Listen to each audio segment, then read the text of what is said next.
یہ زمین ہے وہ جس کو تم نے ہڑپ کیا تھا، یہ زمین ہے وہ جس کو تم نے زبردستی لکھوایا تھا، یہ زمین ہے وہ جس کو تم نے نیم بے ہوشی کی حالت میں دستخط کروا لیا تھا، انگوٹھے کا چھاپ دے دیا تھا۔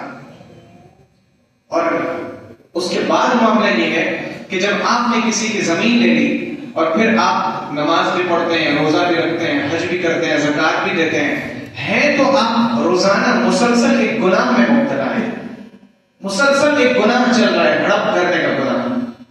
اس گناہ سے کیسے بچیں گے؟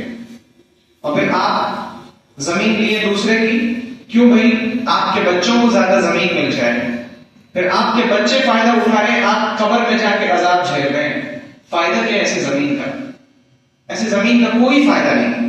جو زمین وبال جان بن جائے، اللہ تعالیٰ بچائے اور محفوظ رکھے۔ تو رشتہ داری جوڑنا یعنی بہن کو اس کا حق دینا، بھائی کو اس کا حق دینا، رشتہ داروں کے جو بھی حقوق ہیں انہیں ادا کرنا، ان سے محبت سے پیش آنا، اور رشتہ داری کو اپنی اولاد کو بتانا، یہ رشتہ داری جوڑنے میں ہے۔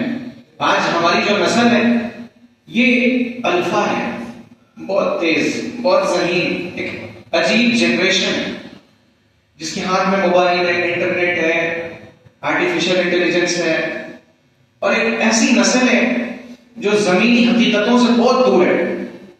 جو لوگ 2000 عیسوی سے پہلے پیدا ہوئے ہیں ان کا بڑا سنہرا دور ہے۔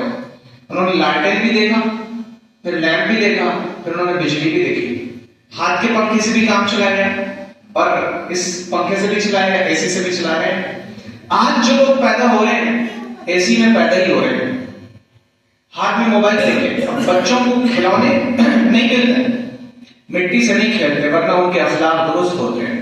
مٹی سے جو بچہ کھیلتا ہے اسے کھیلنے دیجیے، اس کے اخلاق درست ہوں گے، اس کے اندر بہادری پیدا ہوگی، تحمل پیدا ہوگی، بردباری، شجاعت پیدا ہوگی۔ وہ بچے ماں نے بھی دے دیا ہوا ہے، ماں کو کام ہے اسے موبائل تھما دیا، اب بچہ شارٹس دیکھ رہا ہے۔ وہ باتیں آج کل کے بچے ایسی کرتے ہیں، آدمی یار حیران ہو جائے گا، یہ باتیں تو مجھے 18-20 سال کی عمر میں پتا تھی، اس کو کیسے پتا؟ اس کو شارٹس کے ذریعے سے پتا ہے۔ نسل ایسی بگڑ رہی ہے، ان کو رشتہ داری کا کچھ نہیں پتا۔ پھوپھی آ کے پوچھتی ہے بیٹا میں تمہاری کون لگتی ہوں؟ تو کہتا ہے آنٹی لگتی ہیں۔ اس کو کسی نے بتایا نہیں کہ یہ تمہاری پھوپھی ہے، یہ تمہاری خالہ ہے، اور اگر ذرا دور کی خالہ ہے اس کے بارے میں بچے کو بالکل نہیں پتا۔ ہمارے ماں باپ ہمارے مطلب آپ کے بھی یاد کراتے تھے پہلے رشتہ داریوں کو، وہ تمہارے پھوپا ہیں، وہ چچیرے پھوپا ہیں، وہ تمہارے چچا ہیں، وہ تمہارے چچیرے چچا ہیں۔ ان کی 4 اولاد تھی تو ایک اولاد وہاں چلی گئی، ایک وہ چچا بھی ہیں، ایک وہ چچا بھی ہیں، ایک ان کی 4 بیٹے ہیں، پھر ان سے 8 بیٹیاں ہیں۔ یہ ساری رشتہ داریاں ہمارے والد صاحب نے ایک لمبا سا گراف پیپر میں بنا کے دیا، اور ان سے پہلے کی 4 پشتوں کا بھی پورا خاکہ تھا، پھر ہمارے تک وہ آیا، ہم نے اسے بڑا سنبھال کے رکھا تھا اور اس کو یاد بھی کیا، وہ محفوظ بھی رہا اور سینوں میں بھی محفوظ ہوا۔ آج کے بچوں کو یہ سب چیزیں یاد نہیں ہیں، رشتہ داری کو یہ لوگ کیسے جوڑیں گے؟ ضروری ہے اس کے لیے آپ حضرات بھی جو جوان ہیں وہ اپنے گھر والوں سے دریافت کیا کریں رشتہ داری کو، اس سے عمر میں برکت ہوگی اور رزق میں برکت ہوگی۔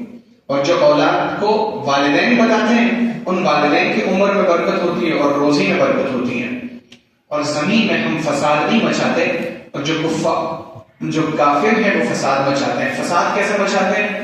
اللہ کے حکم کو توڑ دینا فساد مچانا ہے۔